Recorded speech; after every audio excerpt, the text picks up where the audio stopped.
네, 현대차가 중국 현지 법인인 베이징 현대를 통해서 중국 시장 맞춤형 전기차 개발 준비에 들어갔다는 소식입니다. 한국경제신문이 단독 보도했습니다. 현대차는 베이징 자동차와 지분을 절반씩 보유한 합작법인 베이징 현대를 세우고 현지 사업을 진행하고 있습니다.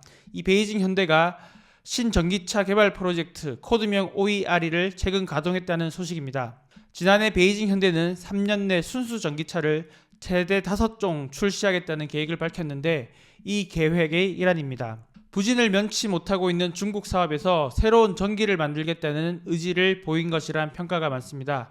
또 세계 1위로 부상한 중국 전기차 시장을 포기할 수 없다는 내부 판단도 깔린 것으로 보입니다. 현대차는 한때 플랜 B로 중국 시장 완전 철수까지 검토했습니다. 하지만 최근 기류가 바뀌면서 중국 시장에서 생존을 모색키로 내부 방침을 정했다고 합니다. 이번에 충칭 공장을 3천억 원이라는 헐값에 매각하기도 했는데 조직과 생산 규모를 슬림화하는 대신 중국의 전기차 혁신 경쟁에서 발을 빼지 않고 정면 승부를 보겠다는 겁니다. 현대차 그룹은 지난해 730만 대의 차량을 팔아서 2년 연속 도요타 폭스바겐에 이어 글로벌 완성차 판매 3위 자리를 지켰습니다. 현대차와 기아의 합산 매출은 26조 7,348억 원을 기록했는데 전년 대비 10조 원가량 늘어난 수치입니다. 글로벌 시장에서 현대차는 한마디로 잘 나가고 있습니다. 그런데 현대차 그룹 전체에서 중국 시장 판매 비중은 현재 5%에도 못 미칩니다. 북미, 유럽, 인도, 아세안 등에서 꾸준히 판매량이 늘고 있지만 중국이 현대차 그룹의 실적에서 차지하는 비중은 점차 줄어들고 있는 것이죠.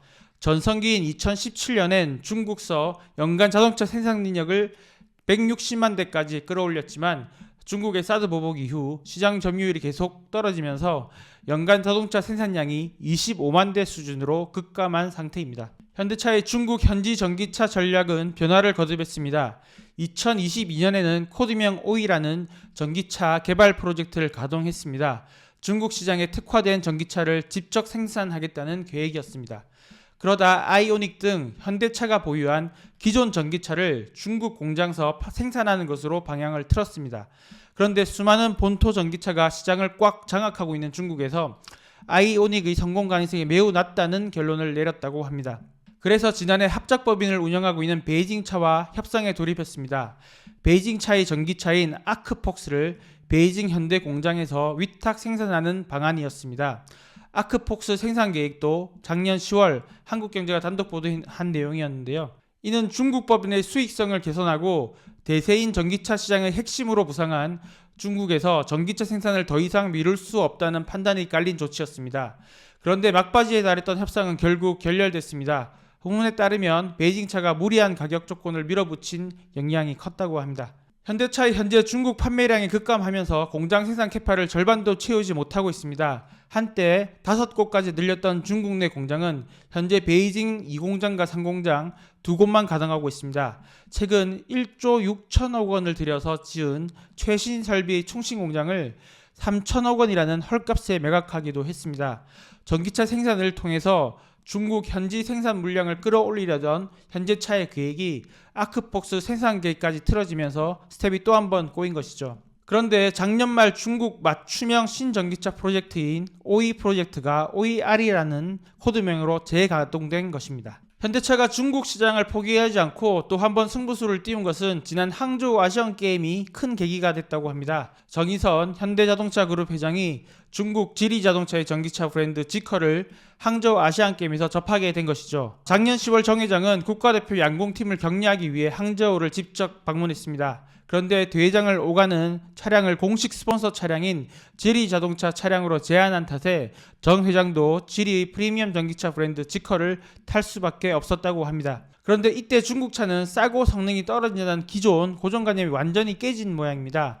정 회장이 지커의 디자인과 주행 성능, 승차감, 인테리어 등을 높게 평가했다고 합니다. 이후 그룹 내부에 중국 전기차의 성공 요인을 배워야 한다는 정 회장의 메시지가 전달됐다고 합니다. 지리자동차는 중국 최대의 민영 자동차 회사로 2010년 볼보를 인수했고 2018년 2월엔 메르세데스 벤츠의 모회사인 다임러 지분 9.69%를 확보하면서 다임러의 체제 주주에 오른 회사입니다.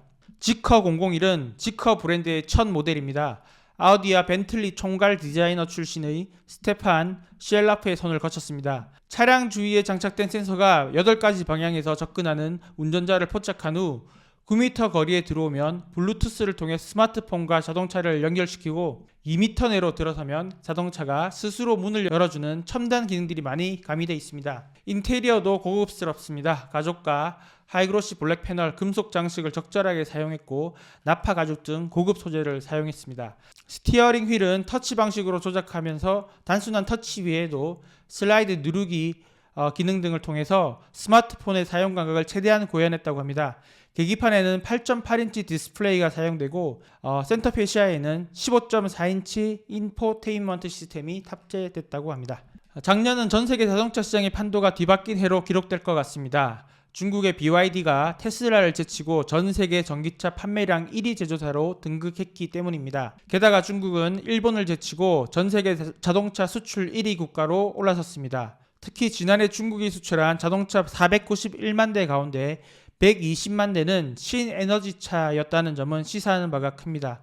중국의 신에너지차 수출 물량은 1년 전보다 77.6% 증가했는데 미래의 자동차 시장을 중국이 선도할 수 있다는 것을 보여주는 지표이기 때문입니다. 그리고 이 같은 성장은 기술력이 밑바탕이 됐다는 점을 주목해야 합니다. 저가형 배터리로 평가절하되던 LFP 배터리는 BYD의 기술 혁신으로 진화를 거듭하면서 중국 전기차 성장의 1등 공신이 됐습니다. 배터리 셀을 배터리 팩에 직접 장착하는 셀투팩 방식을 통해 안전성과 배터리 효율 등 LFP 배터리의 성능을 크게 개선한 것이죠. 이 같은 배터리 혁신을 통해 BYD는 저렴한 가격에 더 안전한 전기차를 생산하고 있고 전기차 시장의 장악력을 점점 더 키우고 있습니다. 또 몇 년 전만 해도 가속능력, 코너링 등 주행 성능과 정숙성이 좋은 차를 가르는 핵심 요인이었지만 전기차 등장과 함께 판이 바뀌었다는 점도 주목해야 합니다. 내연기관의 성능이 차를 고를 때 가장 중요한 포인트였을 때는 중국차가 현대차 등 전통 자동차 제조사를 따라잡을 수 없었지만 전기차 시대란 새로운 세상이 열리자 사람과 돈을 집중 투입한 중국이 오히려 주도권을 잡고 있다는 해석입니다. 이제 더 이상 중국 전기차가 글로벌 자동차 시장의 게임 체인저가 됐다는 사실 자체를 부정하기 힘들 것 같습니다. 중국에서 상가 건물이나 쇼핑몰에 가면 주로 1층에 전기차 회사들이 입점해 차량을 진열해 놓은 모습을 쉽게 관찰할 수 있는데 저는 이 모습을 볼 때마다 정말 한번 타보고 싶다는 그런 충동을 느낍니다. 우선 디자인이 매우 아름답고 제가 생각했던 중국산 전기차의 싸구려 이미지와는 완전 다른 모습에 눈길이 계속 가기 때문인 것 같습니다. 그리고 중국이 전기차를 워낙 많이 만들다 보니 차량을 양산하는 과정에서 차의 만듦새도 점점 진화하고 있다고 합니다.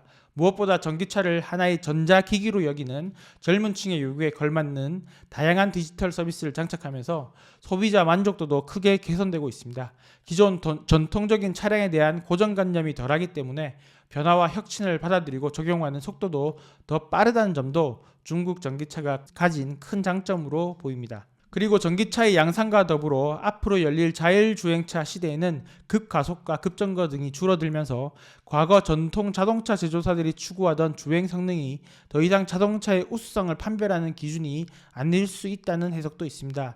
이 변화는 전통 자동차 제조사들이 꼭 새겨 들어야 할 큰 변화로 보입니다. 그런 점에서 젊은 감각으로 무적한 중국 전기차의 진화에 대해 저기는 자기들끼리 해먹는 시장이야. 중국산은 믿을 게 못 돼. 저러다가 사고가 날 거야 하는 식의 묻지마 폄훼보다는 이 진화의 내용과 의미를 진지하게 고민해보는 자세가 필요할 것 같습니다.